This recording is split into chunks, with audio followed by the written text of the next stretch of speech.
122 ہجری کے اندر الجزائر اور مراکش کے اندر انہوں نے اپنی پہلی سلطنت قائم کی۔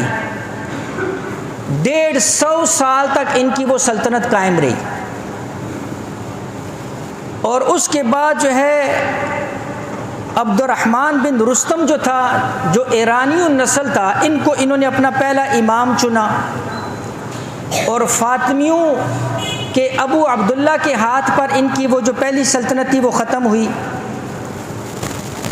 اور ان کی وجہ کیا تھی کامیابی کی؟ ان کی بنیادی وجہ یہ تھی کہ بڑے جنگجو قسم کے لوگ تھے، اور ان کا جو جنگ کرنے کا انداز تھا وہ گوریلا وار تھا۔ یہ جنگ کرتے تھے چھاپا مار، جس کو حملہ کہتے ہیں۔ ایک جگہ سے جو ہے نا جی حملہ کیا، پھر چھپ کر دوسری جگہ، پھر وہاں سے حملہ کیا، پھر چھپ کر دوسری جگہ، یعنی اس طریقے کے ساتھ جو ہے نا جی کیا کرتے تھے۔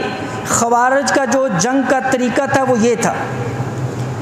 اسی لیے ان کا ایک فرقہ ہے اباضیہ۔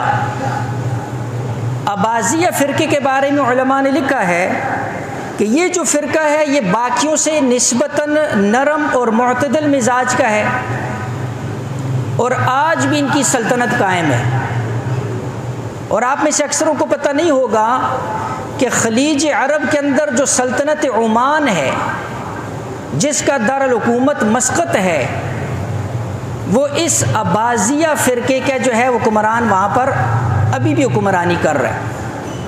تو سلطنت عمان جو ہے یہ اب بھی جو ہے ان کی سلطنت وہ قائم ہے،